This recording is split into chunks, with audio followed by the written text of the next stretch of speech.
Selamat pagi Bapak Ibu dan saudara-saudara yang dikasihi Tuhan.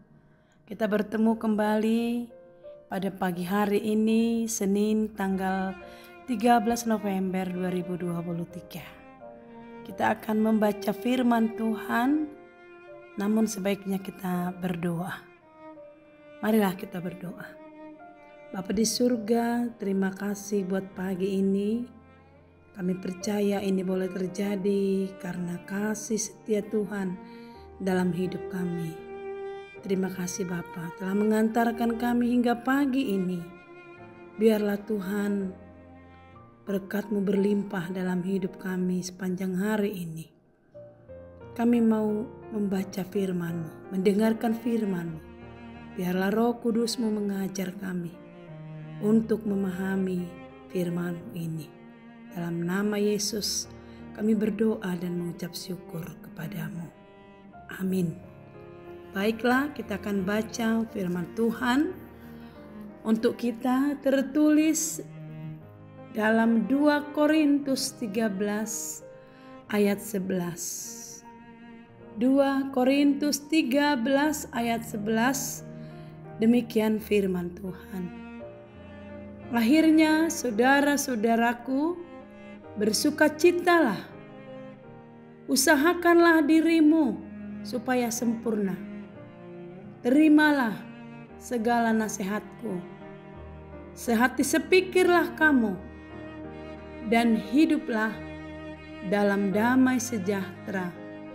Maka Allah, sumber kasih dan damai sejahtera akan menyertai kamu.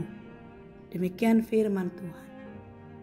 2 Korintus 13 ayat 11 ini adalah ayat yang terakhir dari surat Paulus yang kedua kali ke jemaat di Korintus. Paulus menghimbau pada jemaat di Korintus supaya mereka mendengarkan nasihat Paulus ini yang mengatakan, usahakanlah dirimu supaya sempurna. Sebenarnya hanya Tuhan yang sempurna. Itu ada di Matius 5 ayat 48. Pekerjaan Tuhan itu sempurna. Itu ada di Ulangan 32 ayat 4. Jalan-jalan Tuhan itu sempurna. Itu tertulis dalam Mazmur 18 ayat 31. Anugerahnya sempurna. Ada di Yakobus 1 ayat 17. Kasihnya sempurna. Di 1 Yohanes 4 ayat 12. Tapi nasihat Rasul Paulus ini agar kita yang tidak sempurna ini belajar untuk saling menerima sama seperti Kristus yang telah menerima kita. Dengan demikian kita terus belajar hidup di dalam Kristus dan terus sampai pada kesempurnaan yang dimiliki Kristus. Yang kedua, Paulus menasihatkan, sehati sepikirlah kamu. Yang ketiga, hiduplah dalam damai sejahtera, maka kita akan disertai oleh Allah. Sehati sepikir, hidup dalam damai sejahtera, tentulah hal yang sangat kita inginkan. Karena itu kita minta kekuatan Roh Kudus, supaya Roh Kudus berkuasa dalam diri kita, sehingga masing-masing kita boleh saling mengerti, saling memahami, saling mendukung, saling membangun, sehingga kita boleh sehati sepikir. Dengan demikian kita akan memperoleh damai sejahtera. Damai sejahtera yang dimaksudkan bukan tanpa masalah, bukan tanpa persoalan, tapi kita menemukan damai sejahtera sehingga kita boleh mengatasi masalah dan boleh menghadapi persoalan.